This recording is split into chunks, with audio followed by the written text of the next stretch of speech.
It's Texas Hate Week, baby! Hope y'all are doing well. Excited about the show today. Obviously, we have OU Texas, but we also have, if there exists one, a fantastic human being as a Texas fan. All jokes aside, we have Cord, Ghost of College Football coming on. Yes. One of the GOATs. Sorry, we were running late. I had work, and I'm still kind of prepping right now, finishing some stuff up. And yeah, just got home late and, had to eat and all that. Going to react to the Kent State game a little bit. Mm-hmm. Throw that on. Thank you. Going to react to, obviously give our thoughts on what we think how we think this Texas game is going to go. And along with, I kind of want to talk about, if we have time, we'll get into some of the just catastrophic games that went on this weekend.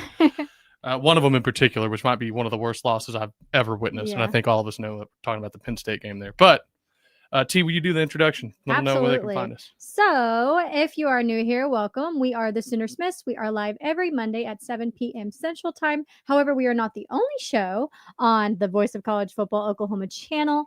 Josh, he is live Tuesdays at 7 p.m. as Oklahoma Sooners Live, and then Thursdays at 7 p.m. with a preview show. And then post games, you will catch for sure Chad and I, and occasionally Josh is able to join us as well. So those so far have been very fun. So we hope to keep those up post game, because last year we had some tough. They're a lot more fun this year. They're a lot more fun, hopefully. But we're about to get into that gauntlet of a schedule we have here.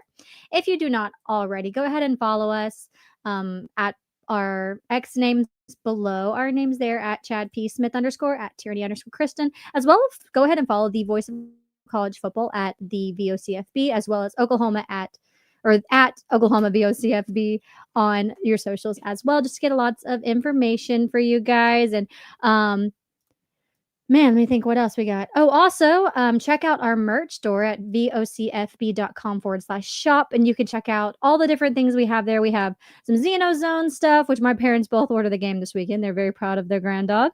And we have just some regular Voice of College Football hats and shirts and tumblers, and pretty cool. So you guys should check it out. Boom. Hold on, I got to continue. Oh. I am not done yet. Also, if you have not heard, we do have memberships. They start as low as $2.99. You can get it in the link in the description on our main page. You can join there. Just trying to build a community with you guys. We love that we see familiar faces like Corrections 101 and Stacy, and I haven't seen him yet, but Grumpy's been in the chats too. So we have like some familiar names out there: Modern Day Caveman, 1982 Boomer Sooner. So lots of fans of that. We really appreciate you guys joining us. It's fun to talk back and forth with you all. So you can join and be members with us, because that keeps the content rolling. And then per usual, we will get to your comments and try to put some up or answer your questions. If you're feeling generous, we love super chats. Super chats are always nice, and super chats will be put up. So even if you're a Texas fan out there watching this and you want to talk some crap within reason, if you have vulgarity, it's not going up there. But yeah, we'll read every super chat within. Yeah, we will read every super chat within reason. But in just a few minutes, we will have Cord joining us. But we just want to do a little review. I almost said preview. A quick little recap at Kent State. Review before the preview. There were some things that was some things that happened at Kent State game. Obviously, if you were there, hopefully you enjoyed it. T and I made it. We're at the game. We met a couple people that watched the show, so that's always really cool to meet anybody that is enjoying our content, and we're kind of getting to see. I'm trying to see my face here, so I don't know if I'm on camera. All right, there we go. And Oklahoma obviously beat Kent State 44-0. There's a lot of talk, and we'll kind of jump right into it, because I want to make sure we have all the time in the world for our guest, and don't make them wait too long for the recap.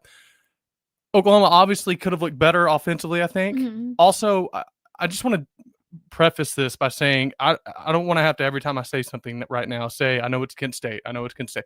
Well, I trust us. We know it's Kent State. We're aware. And believe it or not, we both know that Texas has better athletes than Kent State. So whenever I bring up these things, please don't go in the comments. Or actually, do comment, but go to the YouTube comments and tell me how much of an idiot I am. I would love for you to do that, please. I would actually love that. Yeah, in a different Don't do way, it to me. Don't do it to me, because I'll feel sad. I laugh. We're like, gee, look at this person. That's pretty funny. I thought there were a couple things. All right, so first off, what I didn't like. Let's just start with take your medicine first, right? What I didn't like. Offensive line, I didn't think was a very good game. I listened to a lot of recaps. I heard, obviously, the Oklahoma breakdown with Eichert and Lehman. I heard I like listening to Damian Mackey, the Barry Mack show. I think they do really good work. So a little bit of my opinions are a blend of both of those, along with a couple other shows too.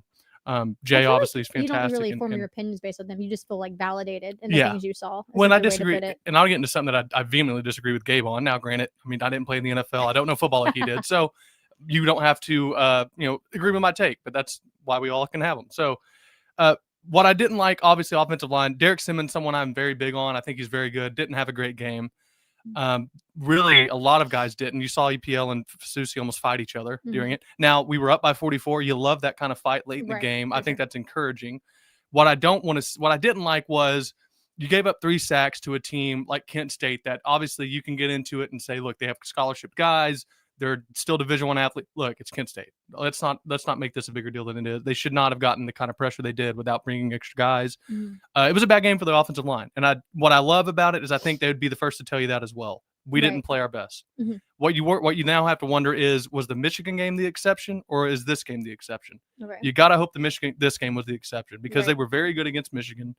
And that was their first time, and they were good against Auburn. But the Auburn game, you didn't have Fasusi. You had a couple guys miss. So this was that core that played against Michigan. Right. Well, yeah, right. True. Good. You played against Auburn. Auburn. Good against Auburn in the sense of like our quarterbacks weren't taking sacks. It's still the running game.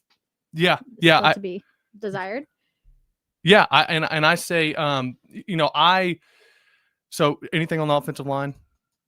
No, you basically said it all. That it was. I would just say like, it was just a disappointing outing. Expected more from them. Did love that they were still getting onto each other towards the end, because it's almost like you said, like they would probably admit that they were not up to par, and they're getting frustrated with each other. So yeah, and they're gonna go against a really tough defensive line in Texas. So got to get it together. And again, they're human. It may, as much as we love to say, like BV says, a standard is standard is standard. Listen, they knew it was Kent State, and I think that early the fans knew it was Kent State. I mean, I admitted to, like, I rarely ever sit except for like the long media timeouts we always have, and I sat a lot of the game. Granted, I am pregnant and I was getting really hot. It was like 95. I was getting really hot and tired. But I mean, even then, like the energy was different just all the way around. I think it's just because we were all hot. We knew we were gonna win. Like, let's just get through this week healthy. And I think we'll go to just kind of I guess move it down. But I think the Contez Lewis injury being so early, I think everyone thought, I just want to get out of this game without being hurt, because we know we have Texas. Right, the energy week. Was already off, because we did the go OU, like that chant, and I think like 10 people in the stadium did it. I was one of the 10. It was definitely like give your friends or work buddy the tickets this weekend if they haven't been to a game yet. Right, I think. And so definitely seeing the Keontez Lewis injury be that shocking, for one, not even just injury, like the way it happened was just terrifying. So, and then happened like the third play of the game. Yeah. That it just what little energy we had in the stadium was just gone. Yeah. After that, it was just please, let's get through this. Yeah. It was almost like pull everybody and just play the third string at this point. It definitely was a lot to take in so early in the game. All right. Moving on from the offensive line, running backs. This is where I disagree with Gabe. He was very unimpressed by Jaden Ott. He was very unimpressed by our running backs in general. I thought Jaden Ott clearly showed a different gear and a different ability than any other running back we have right now. Very Le'Veon Bellish in the way he runs. He's patient behind his blockers. I thought it was, at least seeing it in person, it was abundantly clear he is a different level of, especially with lateral quickness, than what we have anywhere else. He is the one guy who doesn't run with his head down when he gets to the second level. Torrey Blaylock right now, Javonte Barnes is notorious for just running into the back of linemen, and people talk about it all the time. What I loved about Jaden Ott was when he got to the second level, it seemed like he was looking up to see, where can I set a block up? Where's the receiver sitting this guy? Do I need, how do I shade the block one way or another? I thought he showed me a ton. I was really impressed by what he did. Gabe and all, a lot of guys that watched it, I guess I should say on both sides. Mackey really liked what he saw. A couple other guys I saw that played liked what they saw. Gabe wasn't very impressed, but it is what it is. And I framed it of a mindset too. Gabe might be hearing things about Ott that maybe are framing his opinion too that we don't hear. Or like hearing like personal things of like Barnes versus Ott. And here's my thing.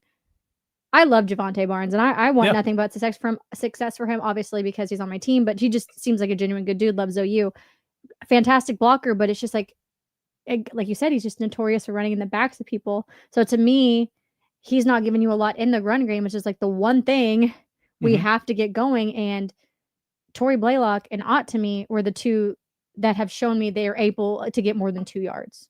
Right. Not often. It could be more, but you get what I'm saying. Love seeing also Giovanni Gibson finally got in, and this is where, and I'll get to Michael Hawkins, and our guest is now backstage, so I want to be respectful of his time, and we'll hop to the preview. But just real quick on the Michael Hawkins opinions, he is certainly an elite level athlete.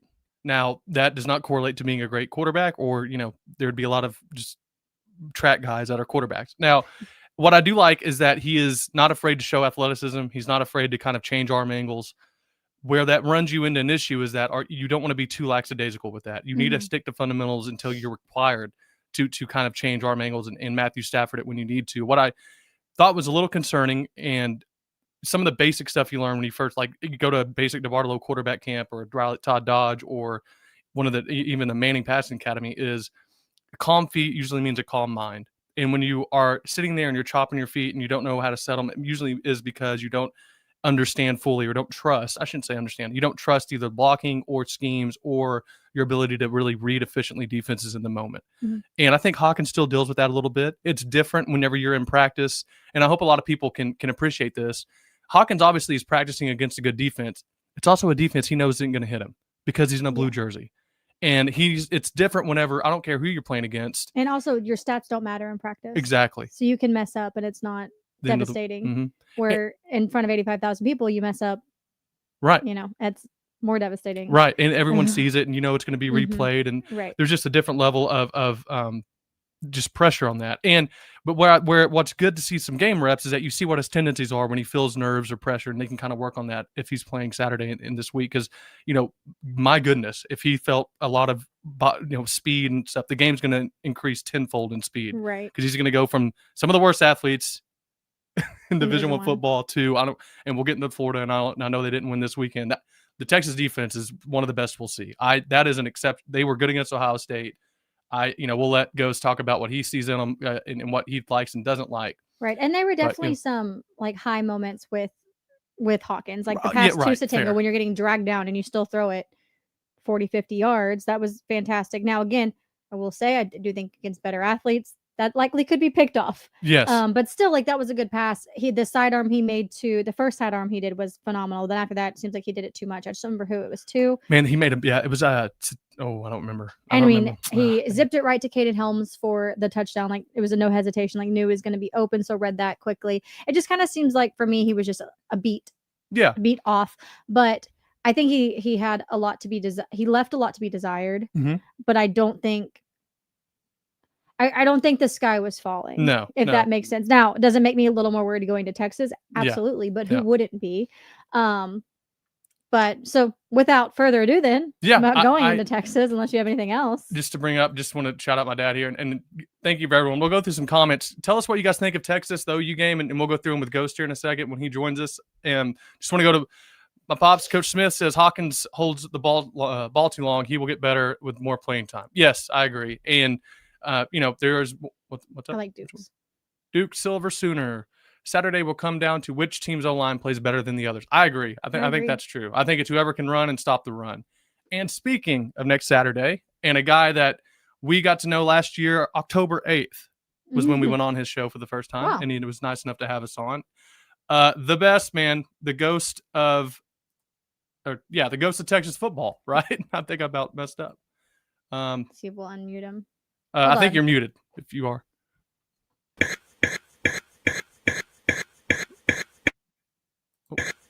Oh no. I still don't hear you real quick. Hold on. Let's fix it. The volumes are being off. We're getting a weird feedback.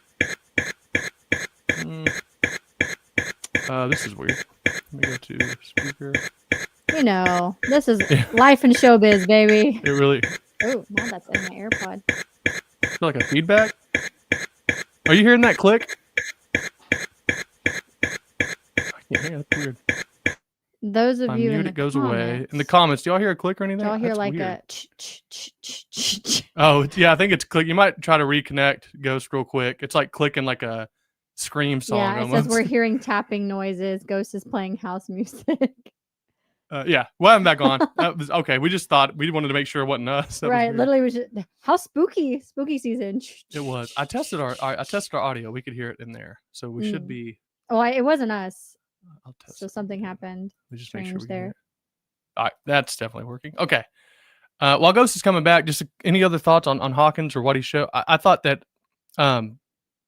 Giovanni Gibson making that catch was pretty sweet. There was, we think it was Ghost, just the connection thing. He'll be back Right. on. I was excited to see Caden Helms back out there because you want to talk about somebody that's been plagued with injuries. I mean, double knee surgeries, and then he, was finally feeling good and coming back from those, and then gets a freak accident and breaking his hand. So I am excited to see more and more of him. I love his mother. His mother's very sweet. So I texted her after he made the touchdown. I was like, Caden, I said, I'm sitting here about to cry during a football game. Yeah, that was cool. I was like, I'm just so happy for him. And just an awesome dude too. Yeah, really cool guy. Very just sweet. a good kid. They always say, see how somebody loves their mama. And that's a boy that loves his mama. So very, very good kid. I think Gibson got about 15 snaps. I think they wanted him out there just to get run and to get just on the field. Obviously, I think they would. The one catch they had, if there was ever a spectacular to show off the talent, 6-yard catch, that was probably the best 5-6 yard catch. And it was like sticky hands, Scott Blankenship asked, what percentage of the snaps, for those listening, what percentage of the snaps did Gibson get? One reception. I was hoping to see more from him.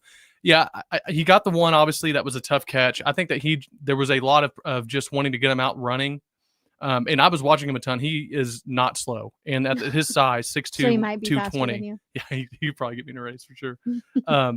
He at 6'2", 220, I think he's our guy that's going to be the go up and make a play person. And what I am excited about is to see him continue to develop. And if Mateer plays this weekend, if not, I'm sure they're working on some stuff this week just to kind of what I'd love for Arbuckle to do. And I'd love to hear his thoughts on if he doesn't one day, why he doesn't. But just to say, hey, go make a play. Just go deep. I'm going to get you one-on-one, and you're going to run 40 yards. I'm going to launch it and just go be a better athlete than the other guy. You saw Florida do that against Texas. Now, I want to ask Ghost. One of Texas's starting corners, their best corner, Muhammad, he was out this last game. Okay. I don't know if he's out for an extended period of time or it was just a Florida game thing. But if he's not, it looks like that's a way that you could attack them. While we're waiting on Ghost, how about we just go back through some of the chats? Yeah, see if we can find anything. I was going to go through. Sorry, I just wanted to see what we were doing here. Oh, Ghost has joined the chat. All right, let's try it. Here's Ghost again, everybody. Any luck? Perfect. Oh, sorry. Gosh, T, that probably just killed someone's ear. No, you're good. Are we good? Yeah, you're perfect. You're perfect. I needed to hear that celebration. I'm all about it. Yeah, sorry about that, guys. That's no problem. It's not your fault. No, it's okay. We were just panicking because we're like, oh no, because we, of course, as we do, we were running a little bit late. We're like, oh, maybe we didn't connect something. So when everybody else is like, no, we can hear it too. You're like, okay, so it's not just us. It was on my end. Something with my mic. I disconnected, reconnected a few times, and eventually I was getting a much stronger feedback when I would test. So thanks for having me, guys. Really always good to see you. And first and foremost, congratulations again on your big news. I'm very excited to follow the venture. You're going to be great parents, and thank you. Thank you. Yeah, pregnancy hasn't been too difficult. I haven't felt too bad or too worn out at night. I don't know how you've been, but it's been pretty. Yeah. In all honesty, I really can't complain too much. I mean, I've had friends who've had it way worse. So far it's been fine. But right. Still early. Ghost, let's get into it. I am curious your thought let's just start overall in the season. Kind of, where you think you guys are doing well. Obviously improvements. Obviously, Oklahoma fans have their opinions and it's back and forth or whatever. But the Arch Manning stuff, all of that to me has been both overblown and overhyped at one point, underhyped at one point. I think there are some issues. Obviously, it's funny. It's like Oklahoma and Texas. Again, we have issues on offense, but we both like our defenses. And, Oklahoma's yet to play an elite level offense. I feel like, Auburn had some guys, but they have yet to play a guy that can really challenge you. Like Auburn was more so they were just so hyped up to play us. Yeah. Give us your opinion. I know that was a terribly asked question and we rambled, but your opinion on the season, kind of in how it's gone and what you think. Well, I mean, my, how the tables can turn so very, very quickly. Last time we talked, I was sitting here and I would like to address a couple things that I said during the summer and just for transparency purposes. But I did talk about Arch Manning and I did talk about that there would be struggles. Did I think it would be as bad as it was in the first couple of weeks? No, I didn't. But again, I thought that we'd get by because I expected the offensive line to look a lot better. So I'll call it 1 for 2 on that. I was definitely wrong on this offensive line. I think that is the first and foremost thing you got to talk about when you're talking about Texas and having 2 losses here. Now, maybe that's not completely fair because if Arch Manning has a decent game at all, if he plays like he did against Florida, Texas maybe beats Ohio State by double digits there. Just to your point on just that game, the Florida game, I think people are over. He has no time to throw the ball, and as a former Tony Romo fan, like you can have a talented quarterback and be made look basic. And I don't know. I hate that I'm sitting here playing defense for Arch. I could not, I don't want, as But also, an OU we fan, went through that same thing last year. Right. I mean, we had an offensive line that was hurt and then not very good on top of it. So we saw how that impacts, talented quarterbacks. Yeah, and especially guys that are in their first year, they need experience, and you're just the best way I heard it put, and I won't cuss because my mother is watching, is like you're in an oh crap moment right when you get the snap. Doesn't mean that he's not making mistakes as well, but it's hard to get it. Just to buttress your point, like you're not. I think that he could do better in areas, and I think you're right. If he'd have played as well as he did in Florida at Ohio State, you might be looking at only 1 loss so far, and having a great win. And the frustrating thing is like, the defense deserved to win in Columbus. And again, I'm going to be the first guy to tell you, like, Ohio State didn't have to get into anything crazy on offense in the second half. They really didn't have to push the ball and test our secondary. And so I wanted to see the secondary, tested. I wanted to see feel as good about this defense as a lot of people did. I wanted to see our secondary take some shots down the field. We knew that we assumed that we would get that with you guys and Mateer, even if it's Hawkins. I think that we'll still see shots down the field at times because that's kind of Arbaugh's thing. Take your shots. Big fan of him, by the way. But, I think that Arch Manning, honestly, given what we had on the ground, which was 40 yards rushing at 2 yards a carry, and those numbers are kind of masked by the fact that Arch Manning had a couple of really good scramble runs, that those numbers could easily look a lot worse. But the sack yardage, obviously, that's included. But 35 pressures, guys. 35 pressures. And so you're talking about the most ever in a Steve Sarkisian era. Wow. Before that was 28. I can't remember when it was. 28 pressures. So we set a new high and we set it by a touchdown, and so it's really, really hard for me when our fans are really getting on Arch Manning. Was he perfect? Absolutely not. And if we're talking about other games, then yeah, we can talk more about Arch Manning and his struggles. But for me, yes, it was Sam Houston State. That is a massive caveat that we must lay out. But we're on a trend line right now where we've got 2 pretty decent games in a row. And one of them was actually against, Florida with NFL athletes on the defensive side. Yes, they haven't been great. 1-3 going into that game. But the defense really hadn't been an issue. I thought it was going to be a really big test for Texas. The lack of ground game is a killer. The lack of pass protection, killer. Arch Manning is going to have to play hero. And I mean, at this point, guys, we're 5 games in, we can't bank on an offensive line just flipping script overnight. There isn't going to be some miracle that comes and just then changes the way that we're, performing on the field. We are what we are on the offensive line. Oklahoma's going to get to Arch Manning. Arch is going to have to play some hero ball and take and hit some shots down the field. So, for the Texas fans, they're like, I just wouldn't bank on the offensive line improving overnight is what I guess my point there. Yeah, and I think, for Oklahoma as well, you're not looking at a team that thinks they have the Joe Moore winning offensive line right now either, especially after you give up. We were talking a little bit about the Kent State game, and they got, I think, 3 sacks on us? Too many, and they pressured Michael Hawkins a ton, way more than you should ever allow for a team like Kent State. And what worried me is our right tackle, Derek Simmons, has been really good all year. He was good against Falk with Auburn. He's been a solid player. He was good against Michigan. He got beat like 4 times on just basic rush, nothing exotic, just basic quick hands, getting his hands off of him and then beating around the edge. And I'm thinking, like, man, if that's Colin Simmons, you're going to get Mateer comes back, he's going to get hurt again. Like, you can't let dudes like that just have free run. I mean, you're joking. Put that out there. But, so for Oklahoma, it's a lot of the same. It's, can you protect? Can we have any sort of a run? It's weird. We're both struggling in run games.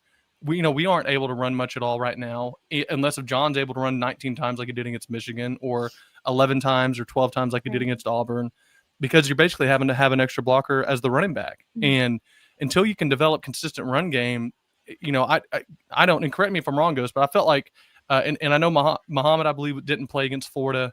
which was big. Yep. Big. Yeah, he's a good, big, tall, and just really good corner, isn't he? Or safety? Yes, sir. Yeah, he's been our cornerback one, and if you go back and look at his numbers last year, you almost forget about him that he's on the defense because he didn't have a ton of interceptions.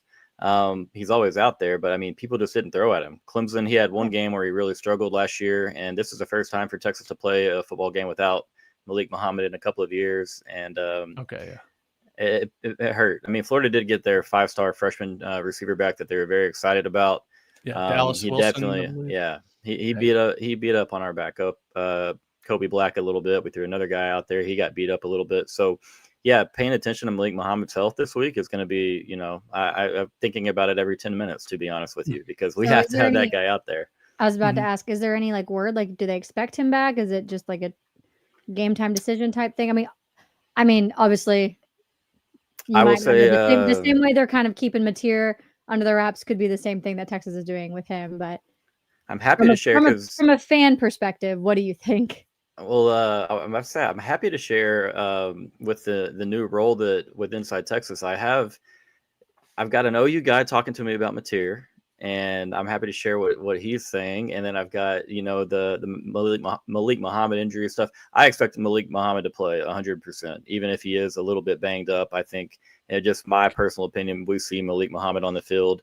Texas has ran a lot more man coverage this year. I don't think we can stick to that type of plan without Malik Muhammad. Got to have him, and so I do expect him to play. It's a minor injury, but then again, you want to make sure you have the guy for the length of the season and that he's capable to go out there and perform, close to the capacity that he normally would.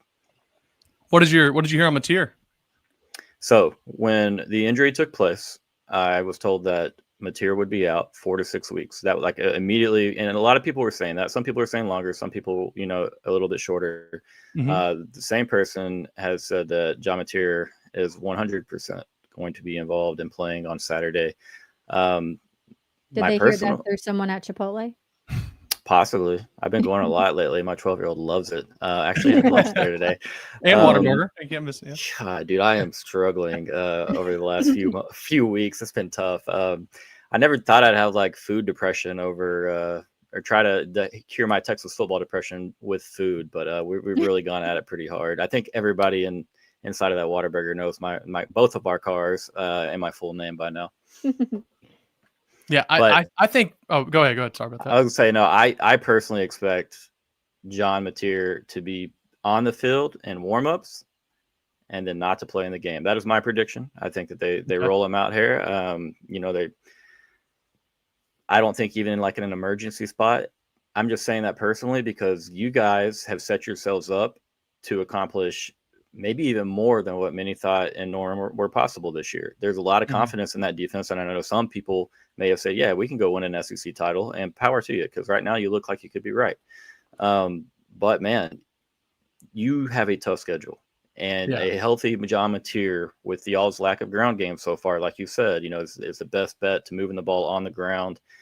And, again, I mean, I'm still learning about the kid, so I don't know, how he's going to handle what Texas is going to throw at him. We should be the best defense that you've seen so far. Not if we play like we did last week, but I think you will. I thought Michigan for sure, I think Texas with their depth up front, and with I'm still an Anthony Hill and Colin Simmons believer. I think they're elite, even if there's always clips and stuff taken out that whenever you're a big time player and they make a mistake or don't do well, that I think a lot of people are jumping on the bandwagon of doing right now. I still think they're going to be really good defensively, or are really good. Shouldn't say will be, but my thing on John has been, I think he's going to play. If he doesn't, I'm with you. I think he'll at least suit up, and it might be break glass in case of emergency kind of thing. And from what I've heard, and again, we're not insiders, but people that would, and I always say this, people can believe me or not. It's literally no money out of my pocket. I could not care less. Right. Is that the throwing the ball thing isn't an issue. He's done all of his grip strength and all that, and it's all tested. They're worried about his running, and he's going to get hit in the hand by a helmet, and he's going to get Texas player. You're going to naturally want to try to hit the ball out of a runner's hands, and how many times can you get hit in that finger, and before it gets swollen, or if there's scar tissue there that you need to let heal another couple weeks. You never know, and like you've said, it's such a brutal schedule on the back end. And Texas is, by the way, is much more difficult than I thought it would be at the beginning of the year. I mean, there's really no team besides Kentucky, I guess, but like Mississippi State's giving people problems.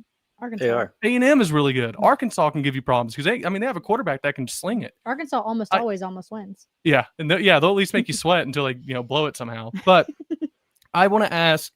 I was curious about the offensive line, and I know that you lost. I'm looking at our notes from our last show we did. Kelvin Banks, Connor Hudson, Drake Majors, Cam Williams, all NFL guys. You lose that amount of talent on any team, it's going to be a headache trying to replace it. It seems like it hasn't gone as well as we had hoped, or not we, as Texas fans had hoped it would with the new transfers in. Yeah, but what has it been? Has it been just kind of a thing where they haven't been able to gel? Is there injuries that we don't know about as OU fans that have kind of stifled them a little bit, or is it just, hey, they just haven't figured it out yet? I wish I could cope in some manner here, make excuses. We have guys that have all been in the program for multiple years, 3 years plus for these guys. Everybody except for our left tackle, Trevor Gooseby, who's our best one. It's the guy's been in the program the shortest amount of time. It's really discouraging the play that we've gotten at left guard. Let me just start there. We've tried 3 different options, and we're only 5 weeks into the season, and we've had 2 games that came, not down to the wire, but in 1-score games. Center hasn't been great. Cole Hudson struggled at center a lot. Right guard is DJ Campbell. He is the most experienced of everybody here. He has good reps. He has bad. Brandon Baker is a 5-star tackle. Our right tackle, from Matterdie High School, California. Everybody was excited like crazy. Of course, when you get a 5-star tackle, everybody, you have high expectations, high hopes. And so if you're not, catching on to the theme, a lot of guys that really just haven't been developed super well, in my opinion. And I did say before the season, I thought this was a massive year for our offensive line coach and to really show, kind of where we're at. And this is his group. And so the guys before that he took over for, he did a good job with them. But in the run blocking department, we were never very good. You have a guy like Bajan Robinson, Roshan Brooks, Roshan Johnson, Jonathan Brooks. These guys, in my opinion, masked some of the issues. Yeah, what a run of running backs. That's crazy. And they played on the same team, and so it's like, over a couple different seasons. And so they made so many people miss at the line of scrimmage, guys. So many people miss in the backfield. And so, I hate that my concerns that I had preseason are, they haven't been alleviated. They've only grown stronger and stronger. I do think that, there's going to be a very long look in the mirror for Steve Sarkisian regarding Kyle Flood, regarding the offensive line, and what to do with it, And again, we are who we are at this point. I don't think you can bank on a big overnight turnaround. You can maybe run a few different guys out there. We ran, a freshman out there at left guard for a few series last week. So, you can tell I'm pretty down on them, and it's not that I'm not rooting for the guys. It's just my expectations have changed significantly since the last time we talked. I don't want to. I just want to say, before we continue, I see that there's 330 eyes on this right now. So if you guys are watching on X, just go ahead and hop on over to YouTube and give us a like on the channel, as well as join the chat. We got several people here that would love to talk with you, as well as, you can ask us questions, you can ask Ghost questions. If you're a Texas fan, you can give us crap. We don't really care, but we just love the interaction and we love getting to know more from you. So just want to go ahead and throw that out there. Absolutely. I do have a question though, because I saw that CJ Baxter was hurt again, and he was hurt last year. Is that correct? Yes, ma'am. Is it the same injury or a new one? I personally don't expect CJ to play. Yeah, just not just too quick. Play it all this year, or just in the OU Texas game? Oh. Can you hear us? You also can you hear me? Yeah, we can hear you. Yeah. Uh-oh, might have dropped him. Oh no. Can y'all still hear me? Yeah, we can.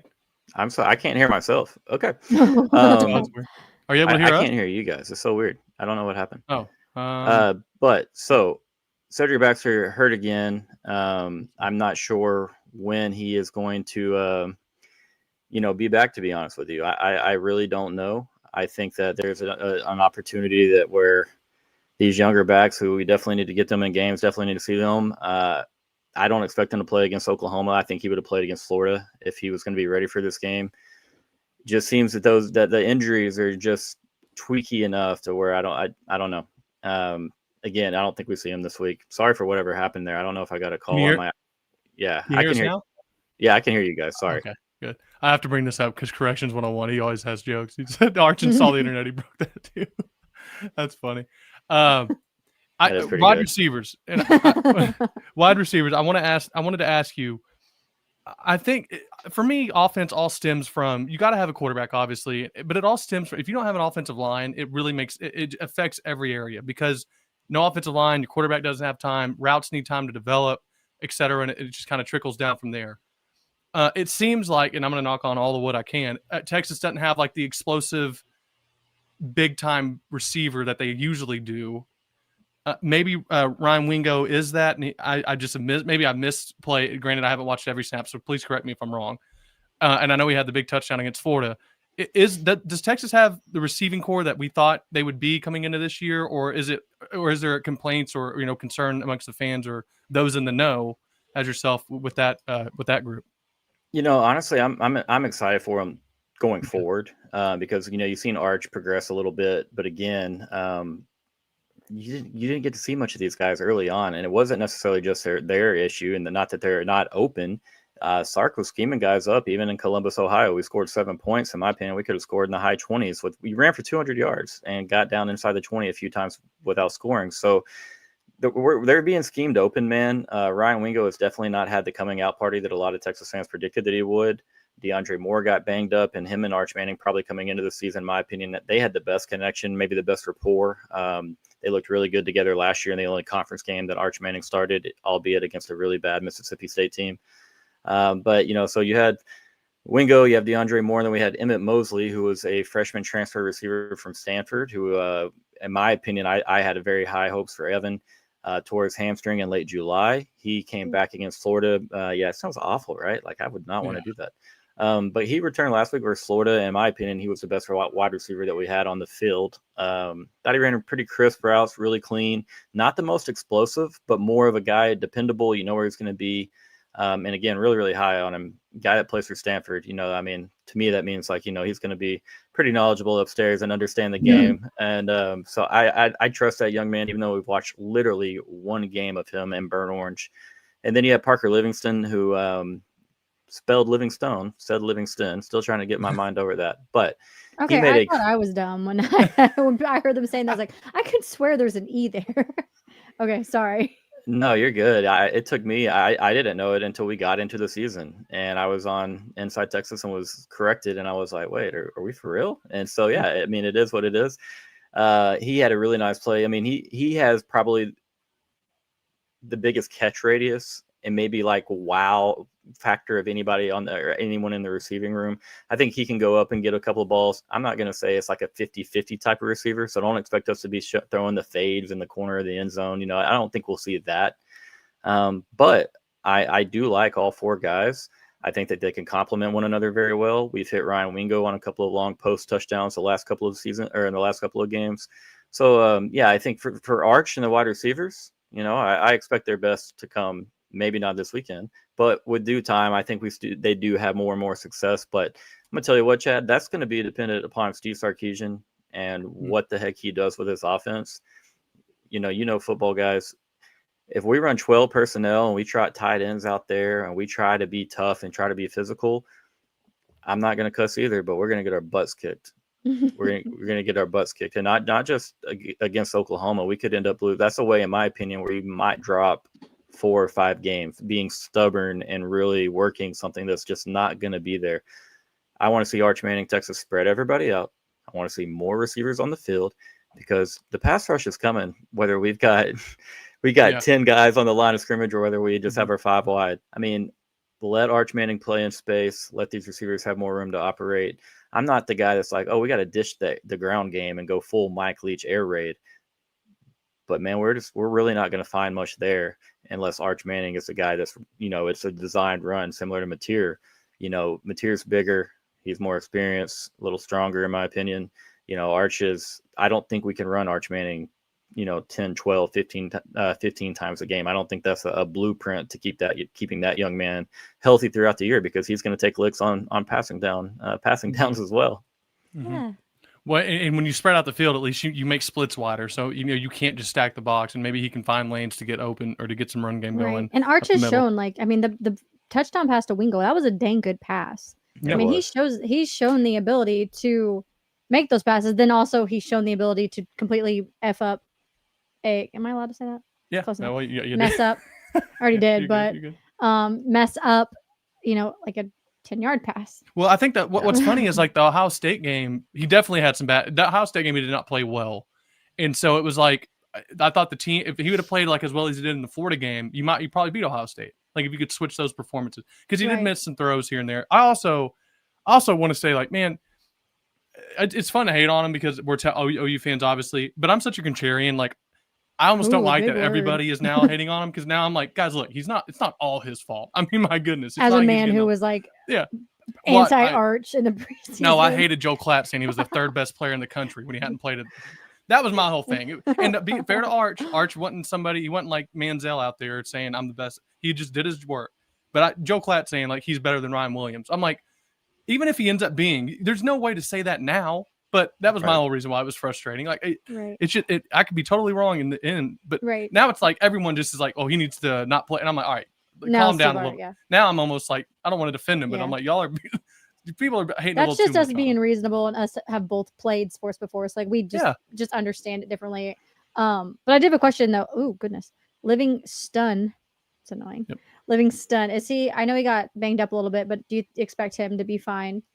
I don't know about completely fine, but I fine enough to get out there and give it a go.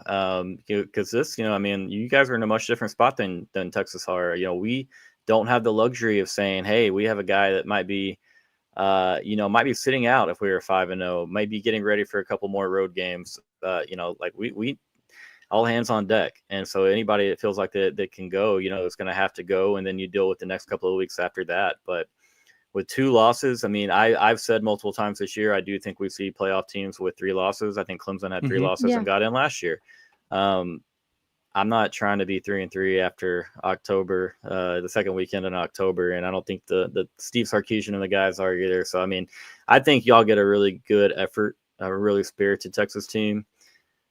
It's gonna be tough. Yeah, Weisner's hurt again. Man, I don't know about Weisner as far as if he plays in this game, and if he doesn't, it's going to be tough. You're looking at a lot of youth and inexperience at the running back position between Jarrett Gibson, Christian Clark, and James Simon. But again, you got a guy over here telling you, forget the ground game. Let's spread them out and throw it around, and we might have to. And to your point, you're just saying that because look, that's what the personnel dictates. At some point, you got to look around and say, hey, as much as we know the ground game is important, and maybe when those guys come back and are healthier, you can go back to that. But you're just saying we got to do what the personnel dictates we can do. Tyler, a Texas fan that joins us a lot. Ghost answered this earlier. You don't believe he is, right?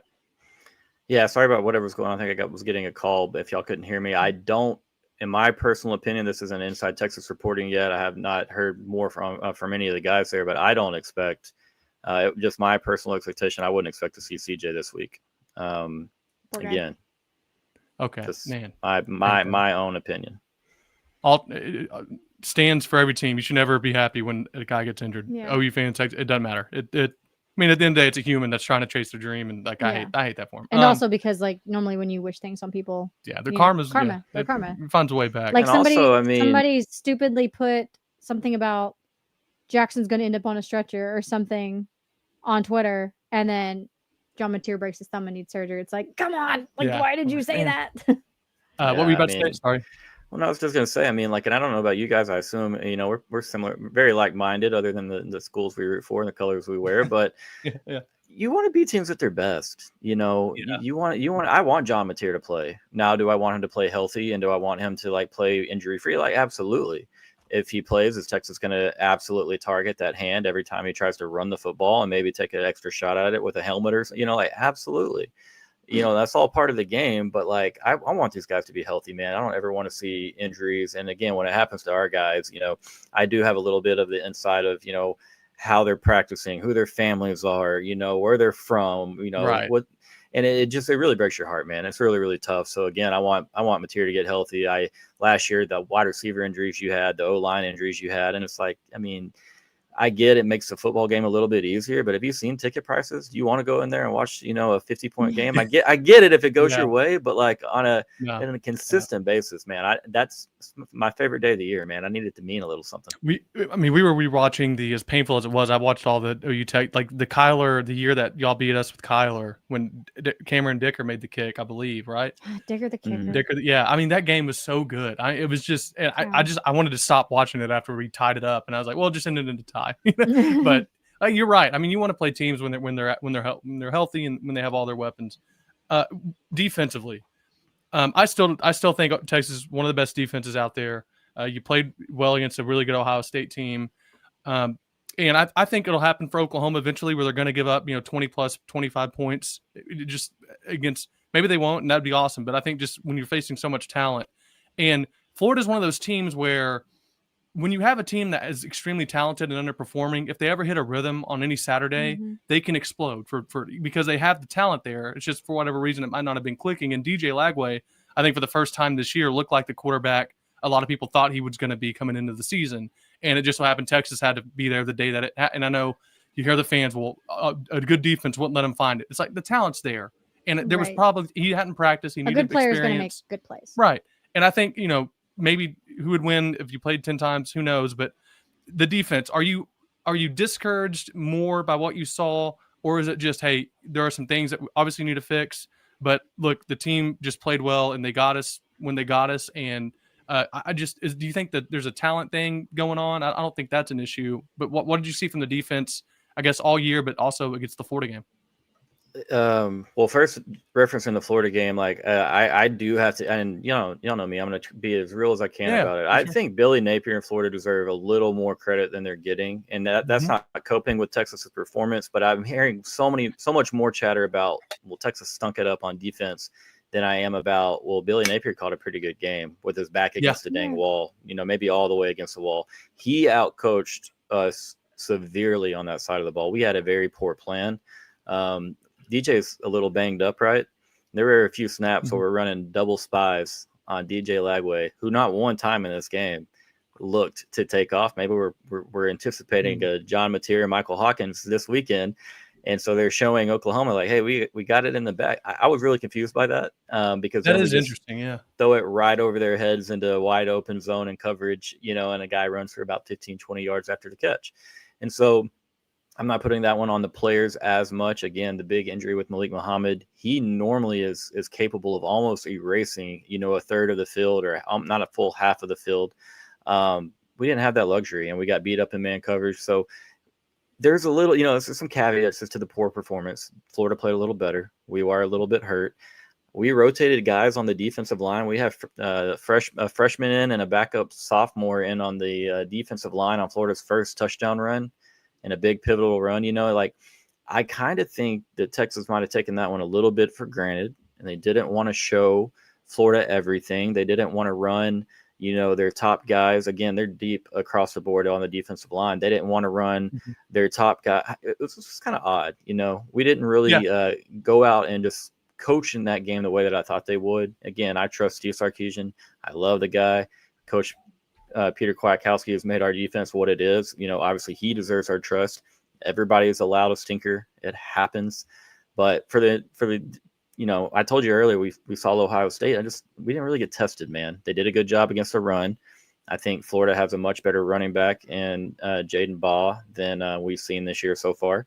I think Florida's the best offensive line that we've seen so far this year.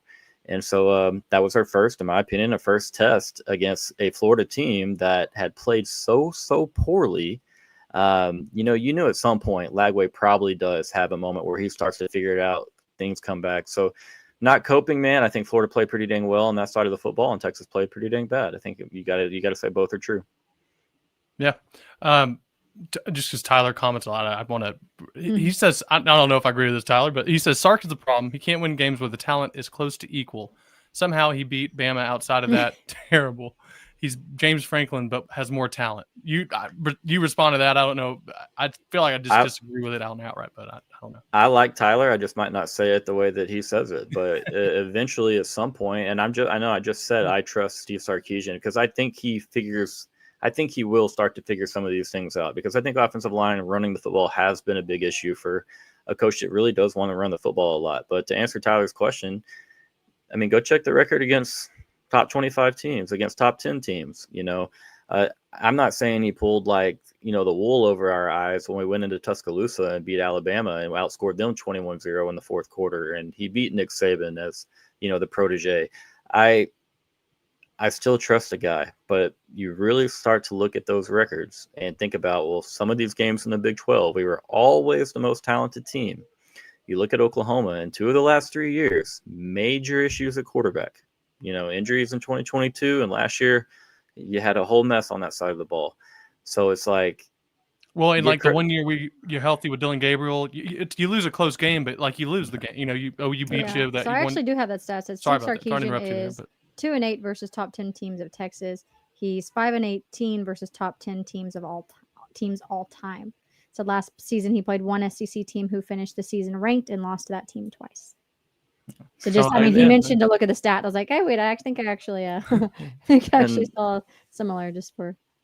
I just, at some point, I'm not, and I hate to be like this. Like, I'm not like a complete stats is for losers guy, but I need to see it with my eyes. And what I've seen with my eyes is Texas lose to a Washington team that you're more talented than, but you did so because of penalties on the offensive line, but mostly because of fumbles. Oklahoma, we have 3 turnovers there in that game with Dylan Gabriel. We don't protect the football. We have a lot of penalties, guys. We haven't even talked about the penalties on the offensive line, because I may puke here on your beautiful set. It is infuriating to watch this team and just how much they shoot themselves in the foot. The offensive line, man, is I don't know what you do if you're Texas. We've been in the group chats trying to figure out something like, how do you motivate these guys to be more disciplined? But at some point, you start to look at, well, is it just a product of the scheme, or is it a product of Kyle Flood and our offensive line coach? I love it. I don't know. How do you motivate guys to be more disciplined? It's not the hundreds of thousands of dollars they're getting. That's clearly not motivating enough. So I'm on. I don't know if you probably use this on CFBstats.com, which is like the greatest website ever for free, just all cumulative stats in every category you can imagine. Texas 127th in total penalty yards this year, and on average 76 penalty yards a game. That is crazy. That's insane. And we do it 5 yards at a time, baby. Oklahoma 74th for 55, so you might be seeing a lot of yellow on the field this Saturday. Wow, I didn't realize that. We are bad on third downs. We can't run the ball, and we create a lot of penalties. We're one of the worst teams in the country on third downs. That is a recipe to not score. But yet we still were able to hit some shots last week. So it's going to be very much feast or famine with this Texas offense for this weekend and the remainder of the year, in my opinion. What has been the strong suit right now? Is it that you would say, this is where we are good, or I trust this? Either it might be secondary. I don't know. You tell me. But where do you think Texas is the best right now? I love what we have in our. I mean, being honest, at defense everywhere, but the depth of the cornerback room. I'm a really big fan of where we're at there, and it's a kind of we talk about it often. It's kind of odd how confident they play on that side of the ball, and then sometimes how passive we play on the offensive side of the ball. It almost feels like 2 completely different teams. And I'm not saying that's a culture issue, just it seems like a big confidence issue. But again, they do have more experience on the defensive side than the offense. But our safety room is very, very deep. Jelani McDonald is playing one of the best. At this pace right now, we expect him to be in the conversation for the Thorpe Award winner. He's a problem. But he did make a silly mistake against Dallas McDonald and tried to punch the ball out for the last 10 yards of his long touchdown run instead of just tackling the guy. I like him. Yeah. Trying to make a play. But, obviously we had Michael Taft had a very rough performance with Florida last week. One of the worst games I think that Mikey's had in a couple of years. And so he'll always be in the right place. Just got to make the play. And he didn't a couple of times last week. But the linebacker room is where if you got to ask one place about this team that I like more than anything else, I love our linebacker room. We go 4 deep. They can cover the pass. They can rush maybe better than a few of our edges can. Do a really good job against the run. And so look for those guys, in my opinion, with this matchup with Oklahoma. Y'all are gonna try to run the ball. Like you said before I came on, whoever runs the ball best wins this game. Traditionally, it's been that way for a very long time. And so I guarantee you Arbuckle, Venables want to do that. Can our backers fill gaps properly? Man, It'll be difficult. Yeah. Arbuckle's offense is so fun, man. I'm a huge fan of him as a head coach down the line and away from Oklahoma. Yeah. Sorry to interrupt you. I was just going to say, you said that back on I have it noted here, back on our preview we did a few months ago. You were like, I'm a big fan of Arbuckle. I think he's going to do good things. And I think OU fans have been excited so far for what he's done. There's every fan base wants a better offensive line. I think it's weird. It's like there's not a real. I guess Miami's pretty good up front, offensive line wise, but it's just exacerbated. Auburn was also expected to have one of the best offensive lines, and they've completely 7th overall in Pro Football Focus. All 5 starters came back. I mean, and you look at what they're doing, and they can't block anybody, and it's weird, and it's so exacerbated in the SEC. I feel like because the defensive lines have so much talent.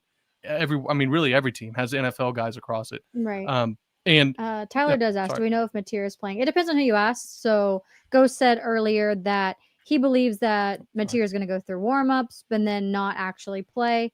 Chad's of the opinion that he believes Mateer will play because part of the reason why he came to Oklahoma is he's from Little Elm, Texas, and he wants to play in this game.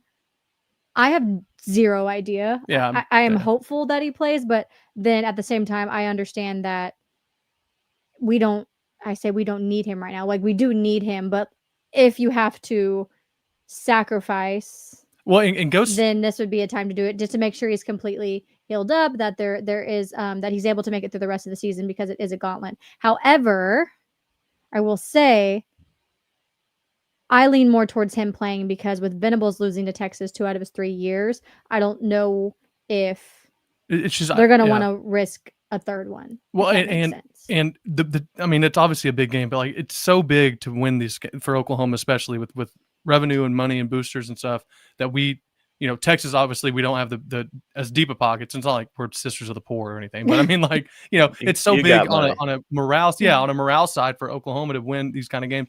I think Ghost makes a good point, and it's one that I think I agree with. It's like, I want John Mateer to play. I don't need him to play right now if I'm looking at the year-long goals for the team. Right. I might need him to play to beat Texas, but it's like you had said, I need him for sure the next 6 weeks. We go to Alabama, to Tennessee, play Ole Miss. And so it's those man, like, if he's 100% and he can play, you play him. Like, he's here to play college football. It's a physical sport. You can't just wrap him in bubble wrap. Right, but he's 99%. Like, but and it just depends. I mean, if he can play, you play him. I just don't rush him back. That's my only thing. Especially against, they're really not going to play a bad defense moving forward. Sure. But, no, I mean, goodness, absolutely not. It's going to be just a tsunami from here on out. I don't know. I just want to stop again and pause, because again, it looks like we have over 500 eyes on the video. If you're watching from either my X account or Chad's X account, go ahead and jump on over to YouTube. You can ask Ghost some questions. You can ask us some questions. Again, if you feel like talking crap, go ahead and do it. Just lots of people over here, lots of fun.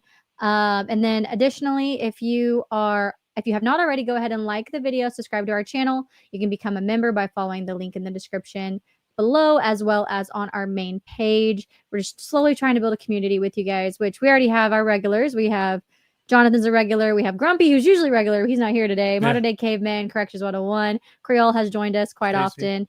Stacy, of course. Got to mention my girl Stacy. She's completely outnumbered when it comes to females in this chat, but she's here. So go ahead and jump on over here and just join us, because it is fun and we love it. Ghost, let me ask you, looking at kind of where special teams, I guess, is what I'm trying to get to. Looking at how big that's been in games, at least where both teams have because in the Dylan Gabriel year, I believe we both missed field goals. You might have checked that more recently. I remember Bert Auburn made the field goal to go ahead. I think we did miss a field goal. We missed a field goal early. How's your special teams? And then we got a punt block. Yeah, we did. Look at me. I never remember these things. Special teams, all that. How has that been? Encouraged, discouraged, indifferent? We're not going to, in my opinion, we're not going to be real threatening in like a punt return game or anything like that. We've had Ryan Niblett back there. kind of 50-50 on if he actually fields the punt or not. I'm not knocking him or anything. It doesn't seem like we're like super aggressive there. Mason Shipley is our kicker, and he's done well. He's done what's been asked of him so far. Hasn't had really like a big pressure moment yet. So again, we'll find out exactly what we have, and then maybe further down the line.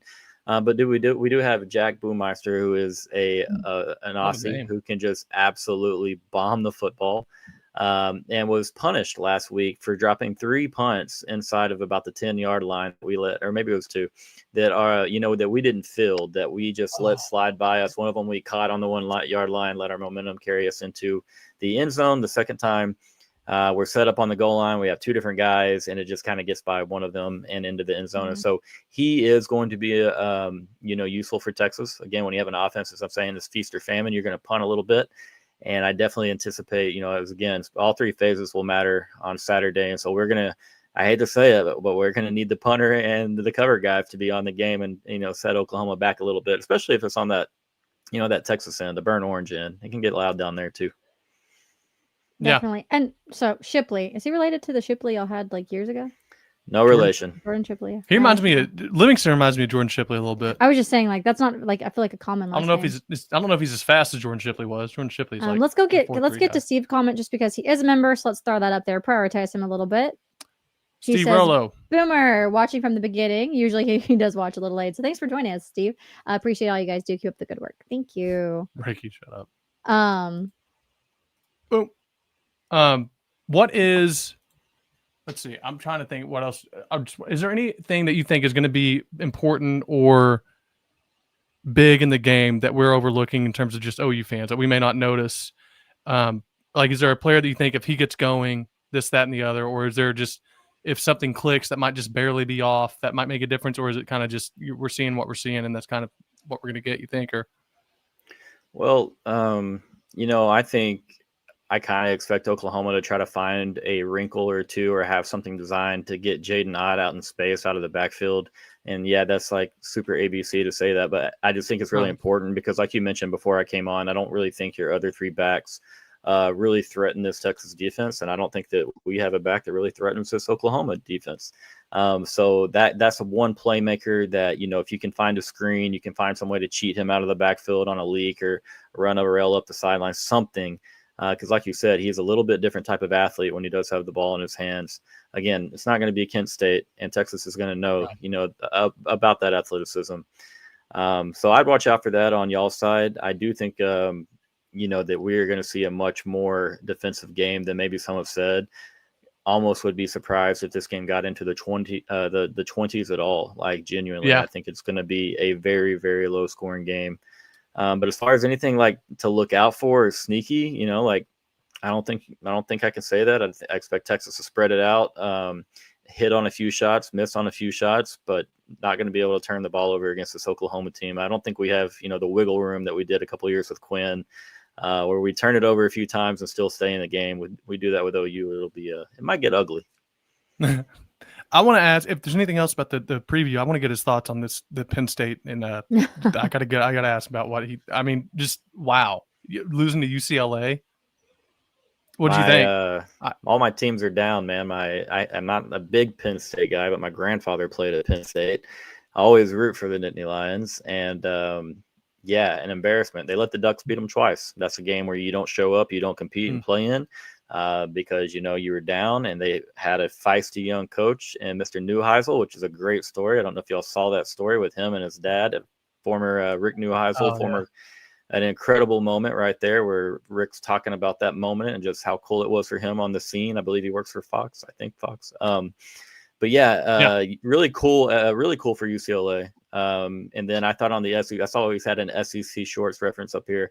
I thought it was cool how the SEC Shorts video tied in the Penn State and UCLA game into the Tennessee fan coming in and having fun. It was cool. I mean, I hate to see Penn State lose, but I don't know. I like UCLA a little bit too, so it could be worse. I wanted to ask just a fun question right here. I'm putting you on the spot. All-time Texas players. You get to pick one quarterback, one running back. You can go 2 receivers. Running back. You can go 2 receivers unless you want to just pick one wide receiver. Pick 2 wide receivers, but just your all-time, those 3 positions. Who are you going with? All time, just who? Yep. Whoever. Yep. All right, so quarterback all time. Well, I mean, I got to go with my guy, Colt McCoy, actually. Yeah, I'm going to take Colt over Vince. A lot of people are going to be shocked by that. I was just getting out of high school into Texas when Colt was a freshman. Like Colt, I went from a little bitty high school. I'm a pretty OP little dude. Colt had a little better muscle or a strength and development program than I had. Being with the football program and me not having one at all personally, but so I wasn't like, I didn't consider myself like Colt-like, but I had respect, man. I came from a little, coming from such a little bitty town, and then just being a dog and kind of got the woe is me. I feel bad for the guy because he got hurt at the very end of his year as a freshman, or Texas potentially sneaks into the national championship game. Probably don't win that. But then a sophomore, he had a really rough year behind a bad offensive line, got beat to heck.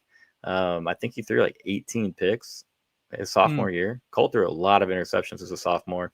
And then I saw his body, his physical maturity come around me. He really put on a lot of weight, started running people over as a junior. And then I just feel really bad for the way that the story ended, man. And with Vince, it was 2 quick seasons and a lot of wins and a lot of like, holy cow, I'm not used to all this. And I love Vince, don't get me wrong, but Colt will be my first choice. Running back, Ricky Williams. And then do you say one running back or two? One back? You can have 2 running backs if you want. I just usually, do 2. Well, I thought I had 2. So my all-time favorite running back is actually Jamal Charles, who also played during Colt's time. He was so sneaky good and underrated in my opinion compared to some other Texas backs. But then Ricky's Ricky. I like Ricky's vibe. I'm sorry, I really do. That guy didn't care what anyone else thought.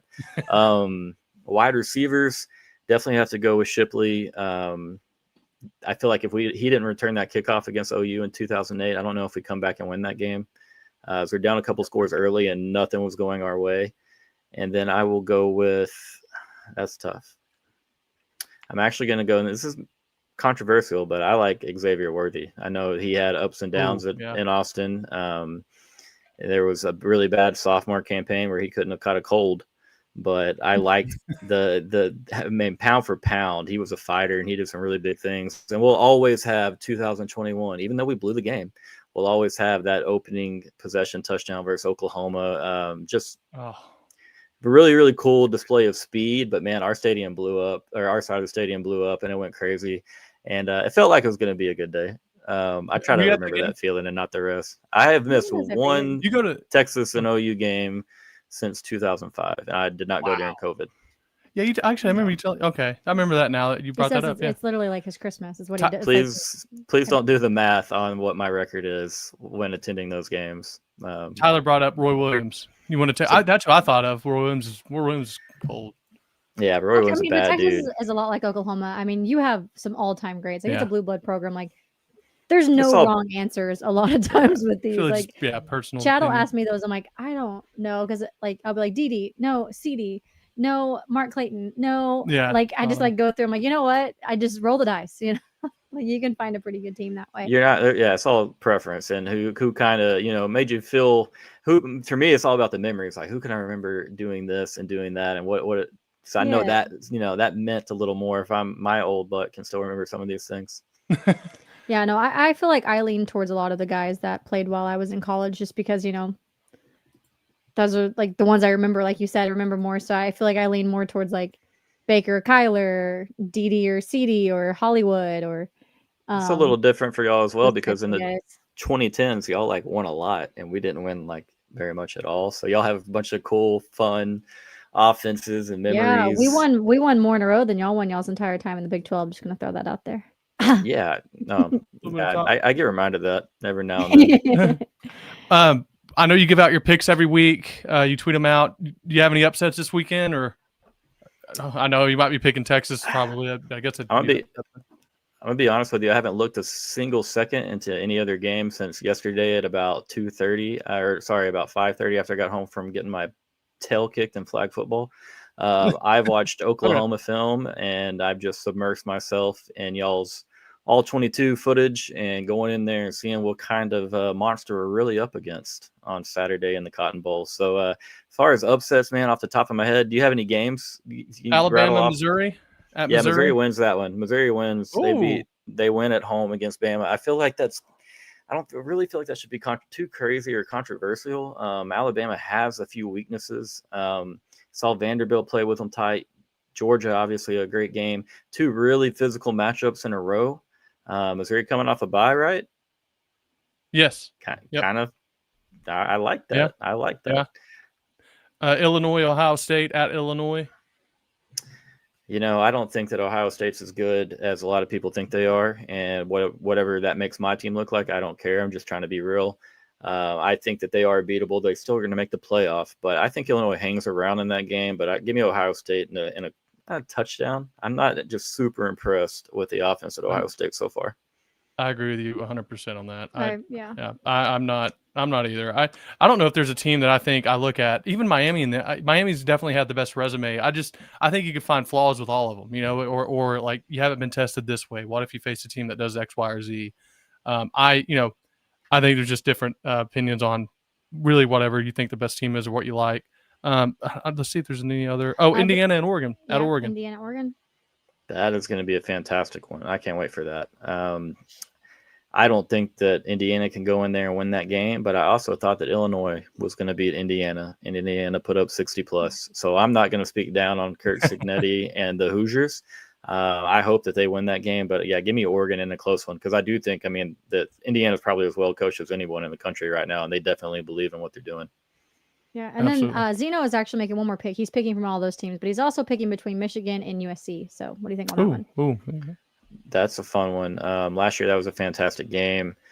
Yeah. I'm not sold on either team. I'm really, really not. But give me the physicality of Michigan winning that game, and it would be another really tight game. The way that one ended last year was fun. So, yeah, I think SC will be out for a little vengeance. But I just can't trust Lincoln. I'm sorry. I'm not going to do it when it comes to a tight physical contest.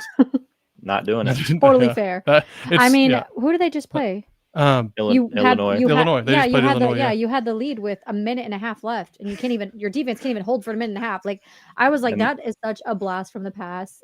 Yeah. And there's a lot of rumors that they were sick, that they had some type of food poisoning issue as a team last week, which again, that's normally not just your body has to recover. So if that is true, makes me feel even better about picking Michigan there, but should be a good game either way. Yep. All right. Well, I don't know. Do you have any other questions or any other kind of topics, I guess, you want to breach? I don't really have any. I think we really covered it all. Ghost, we appreciate it, man.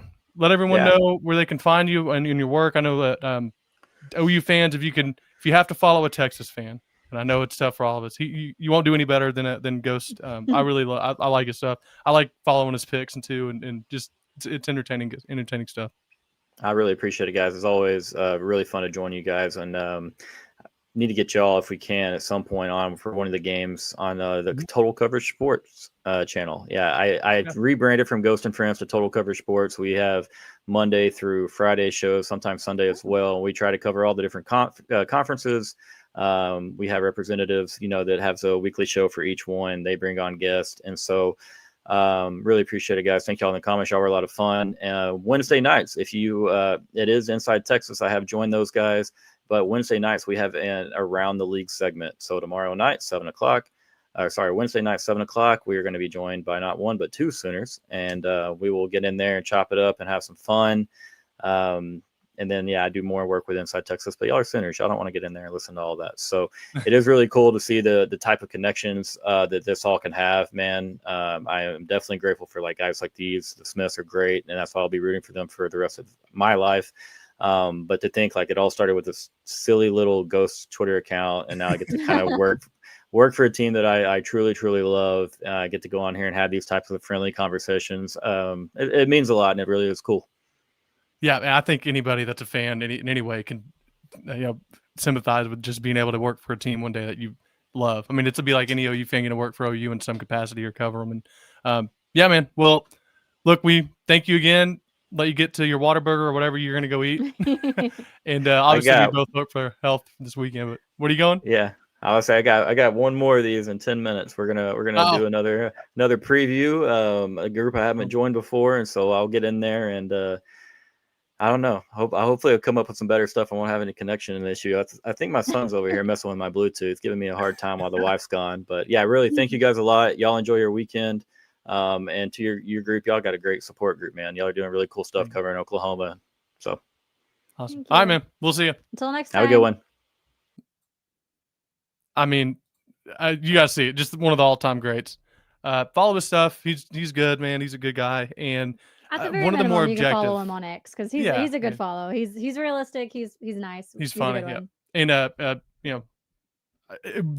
think like we try to be realistic fan of Texas. Like he's never been the person that is like, oh, we're gonna win everything about. He like as you can trash see, talk, he took the banter. Took the banter. He's a good one.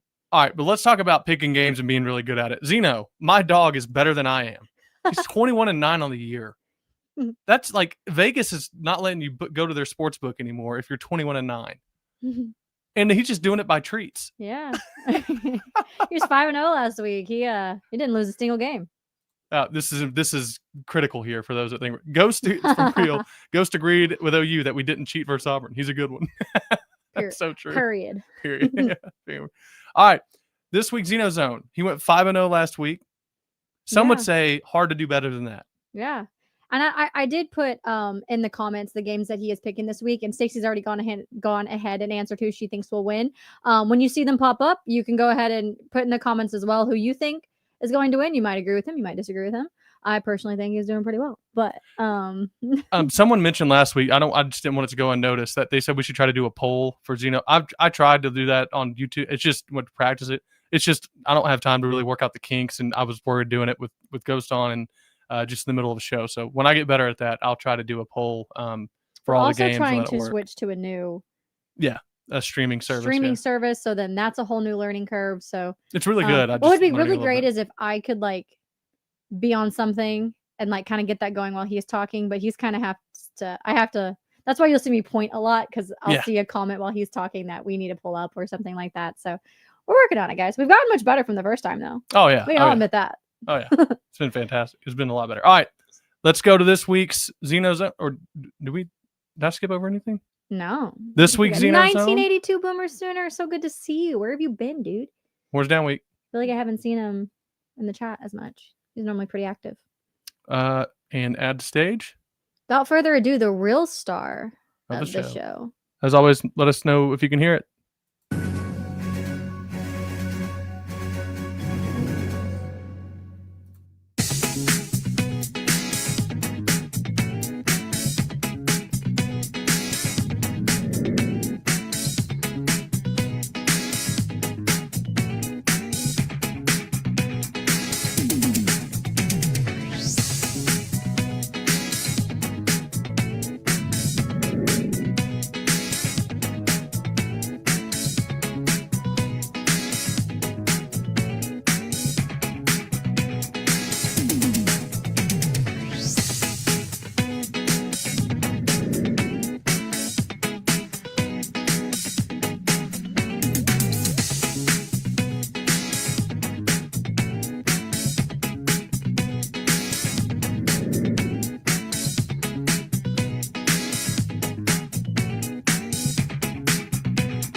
He made me a little nervous on the OU Texas one. I was like, uh-oh. please pick OU. Who did he pick? Did he pick USC? No, Michigan. Michigan. All right. Well, dang. He might have another good week. He didn't pick Michigan. He didn't pick USC against Illinois either. He picked Illinois. My gosh. And then he picked Florida over Texas. If I had listened to my dog, I would have gotten a few more points in pick'ems too. I had just seen what he had picked. That's wild. He picked Ole Miss over LSU, which I did as well, but that was, it was a pretty hot take. He started moving to Texas correction sets. Yeah, he did. That for a second there, I got like a little jump scare. I was like, no. He also considered Missouri. If you saw that, I thought he was going to go to Missouri. Then he took a hard right, hard left for us, but for him. Jonathan says, have you seen Eddie Radesovich's video he put out about John Mateer, Big J Journal? I haven't. Eddie's funny. He's funny. Dude.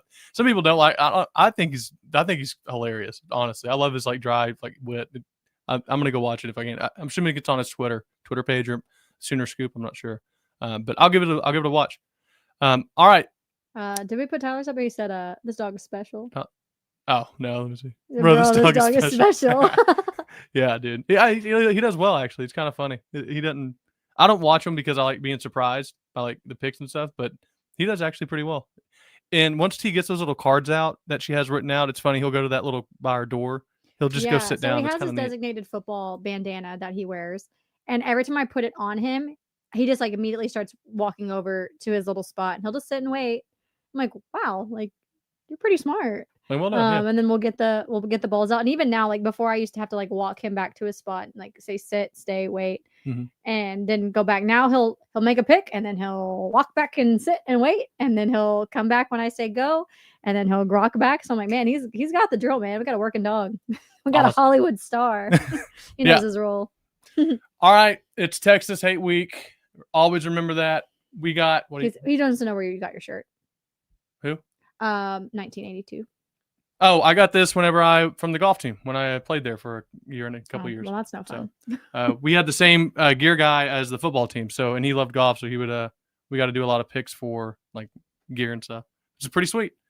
Having said that, we wish y'all the best week ever. It is going to be one of the longest weeks ever, as it always is whenever we're about to play Texas. Thankfully, I feel much more encouraged this year than I did a year ago. Hopefully, John can play. If he can't, Hawkins just go be a legend, man. But like we always say, thank you guys for joining us, And like we always say, if you guys are blessed enough to have your family around, obviously you saw another tragic kind of event happen this week with Kieran Lacey and that whole situation. Reach out to him, tell him you love him.